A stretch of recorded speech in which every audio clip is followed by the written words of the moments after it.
ये है big crystal, जिसको आप गोल्डेक्स के नाम से जानते होंगे। ये पॉसिबली दुनिया का मोस्ट सक्सेसफुल प्रोडक्ट है, चाहे आप दुनिया में कहीं भी जाएं। आपको ये पेन घर, स्कूल, कॉलेजेस और ऑफिस में मिल जाएगा। यह आइकॉनिक डिज़ाइन दुनिया के हर कोने में पहुंची है। आपकी ज़िंदगी में कभी ना कभी आपने ये पेन यूज़ किया होगा। 1950 में इसके रिलीज़ के बाद इस पेन की 100 बिलियन से ज़्यादा कॉपीज़ बिकी हैं, जो कि नेक्स्ट बेस्ट सेलिंग प्रोडक्ट से काफ़ी ज़्यादा है। अमेजिंगली इसकी डिज़ाइन ऑलमोस्ट अनचेंज रही है लास्ट 70 ईयर्स में। यह पेन अभी भी वर्ल्ड को डोमिनेट करता है। इसकी 14 मिलियन कॉपीज ऑलमोस्ट हर दिन बिकती है। इस पेन का इम्पैक्ट दुनिया पे मोन्यूमेंटल था। इस पेन की वजह से पेन प्राइसेस गिर गई और literacy rates around the world hike कर गई। पर यह पेन इतना सक्सेसफुल क्यों था? ये समझने के लिए कि ये पेन इतना रिवॉल्यूशनरी क्यों था, हमें टाइम में पीछे जाना होगा। पहले पेन्स बहुत एक्सपेंसिव होते थे और उन्हें यूज़ करना काफ़ी डिफ़िकल्ट होता था। जो ट्रेडिशनल क्विल्स होती थी, बेसिकली किसी बर्ड की पंख, वो काफ़ी मेसी होती थी और उनको कॉन्स्टेंटली इंक में डिप करना पड़ता था। इसकी वजह से राइटिंग को एक आर्ट फॉर्म की तरह देखा जाता था, जो कि सिर्फ उनके लिए लिमिटेड थी जिनके पास पेन था। फिर फाउंटेन पेन इन्वेंट हुआ, जिसके पास मेटालिक निब थी और इंक को पेन के अंदर के रिजर्वर में स्टोर कर सकता था। ये पहले के कंपैरिजन में इम्प्रूवमेंट था, बट निब काफ़ी स्क्रैची थी और इंक का फ्लो कंट्रोल नहीं कर पाती थी। और ये पेन्स काफ़ी ज़्यादा एक्सपेंसिव भी था। आज की करेंसी वैल्यूएशन के हिसाब से ऑलमोस्ट $150। उस टाइम पे वर्ल्ड में सिर्फ 20% लोग ही रीड एंड राइट कर सकते थे। 19th सेंचुरी के एंड में एक ब्रेक थ्रू मिला। अमेरिकन इन्वेंटर जॉन लाउड एक मैकेनिज्म के साथ आए। इसमें इंक को पेज पे एक स्मॉल वॉल का यूज करके लाया जाएगा, थिन निब को हटाकर। ये मैकेनिज्म थ्योरी में इंक को इवनली स्प्रेड करेगा और फैलने से रोकेगा पेज के ऊपर। उन्होंने इन्वेंट किया था बॉल पॉइंट पेन। ये डिज़ाइन हार्ड सरफेसेस पे अच्छा काम कर रही थी, पर ये पेन पेपर के ऊपर काफ़ी रफ था, इसीलिए उनका ये पेन कभी नहीं बिका। पैकेट्स निकल गए, बहुत सारी नई डिज़ाइंस बनाई गई, पर कोई भी डिज़ाइन बॉल पॉइंट पेन को मास्टर नहीं कर पा रही थी।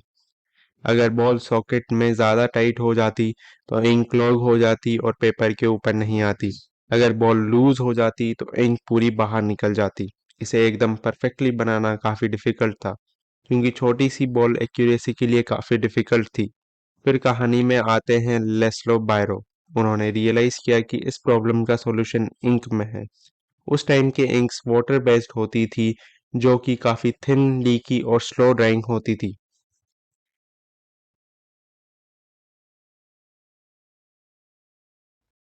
वाटर बेस्ड इंक ग्रेविटी पर रिलाई करती थी इंक को बॉल तक पहुंचाने के लिए। इसमें पेन के एंगल के अकॉर्डिंग काफ़ी ख़राब रिजल्ट्स आते थे। उन्होंने ऑयल बेस्ड इंक्स के साथ एक्सपेरिमेंट करना शुरू किया, जो कि ज़्यादा थिक थी और पेपर पे आते ही सूख जाती थी। ये एक जीनियस इन्वेंशन था। इसने एक यूनिक फिजिकल इफेक्ट किया जो इंक को बॉल तक ले जाता बिना ग्रेविटी का यूज़ किए बिना।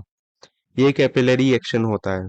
यही फिनोमिनन वाटर को अलाउ करता है पैड के ऊपर तक जाने के लिए और मटेरियल्स को हमारी बॉडी में फ्लो करने के लिए। आप इस एक्सपेरिमेंट को घर में भी कर सकते हैं। एक थिन ट्यूब को आप जब वाटर में डिप करेंगे तो वाटर राइज करता है। तो यहाँ हो क्या रहा है? जो लिक्विड और ट्यूब की वॉल्स के बीच का अट्रैक्शन ज़्यादा है, उस अट्रैक्शन से जो लिक्विड पार्टिकल्स को टुगेदर होल्ड करता है। इसीलिए ऊपर के पार्टिकल्स पुने पुल होने लग जाते हैं ट्यूब की साइड की तरफ, तब तक कि वाटर के वेट फोर्स को कैंसल ना कर दे। बायरो के पेन में ये इफेक्ट अपसाइड डाउन में भी हो रहा था। इंक पुल हो रही थी टिप की अल्ट्रा थिन वॉल्स की तरफ। यह इफेक्ट इंश्योर कर रहा था कि टिप इंक से हमेशा कवर्ड रहे। बायरो एक डिज़ाइन के साथ है जो इंक को बॉल की तरफ खींचेगा बिना ग्रेविटी के और पेज पे कंसिस्टेंट और स्मूथ लाइन प्रोड्यूस करेगा। बायरो ने अपने डिज़ाइन को मास्टर करा और उनके प्रोडक्ट साउथ अमेरिका में हिट हो गया। पर अभी भी एक बड़ी प्रॉब्लम बची थी। उनका सबसे सस्ता पेन भी $190 का था, जो कि कॉमन आदमी अफोर्ड नहीं कर सकता। इसीलिए डिज़ाइन अच्छा होने के बाद भी उनको मास मार्केट में सक्सेस नहीं मिला। इस टाइम पे लिटरेसी रेट्स अराउंड 33% थी और पेन अभी भी लग्जरी आइटम था।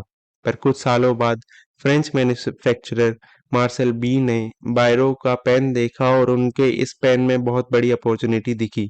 उन्होंने इस पेन का पेटेंट $2 मिलियन में खरीद लिया और पेन का एक नया और इम्प्रूव्ड वर्जन डिजाइन करना शुरू किया, जो कि मास प्रोड्यूस हो पाए और सस्ता हो। State of the art Swiss watch making machines की मदद से मार्सेल ने एक मेथड डेवलप करा छोटी स्टील बॉल्स को मास प्रोड्यूस करने के लिए। बाकी पेन की बॉडी के लिए मेटल यूज करने की जगह उन्होंने ऐसी मशीन्स खरीदी जो प्लास्टिक को मॉडल कर पाए, जो कि उस टाइम पे रिलेटिवली न्यू थी। ये था इस पूरी प्रोसेस का एंड रिजल्ट। ये सिर्फ एक पेन है, पर इसकी डिजाइन इतनी परफेक्ट है, इसमें कोई भी मूविंग पार्ट्स नहीं थे, कोई स्प्रिंग्स नहीं थी और ना कोई कॉम्प्लेक्स मटेरियल। पर इस डिजाइन के हर एलिमेंट में मल्टीपल पर्पसेस थे। इस पेन की शेप हेक्सागोनल थी, पेंसिल की तरह, जिसकी वजह से ये पेन टेबल से गिरता नहीं था और राइटर को स्ट्रॉन्ग ग्रिप मिलती थी। ये पॉलीस्टीरीन से बना था, जो कि सस्ता था और ट्रांसपेरेंट था, जिससे आप इंक का लेवल हर वक्त देख सकते थे।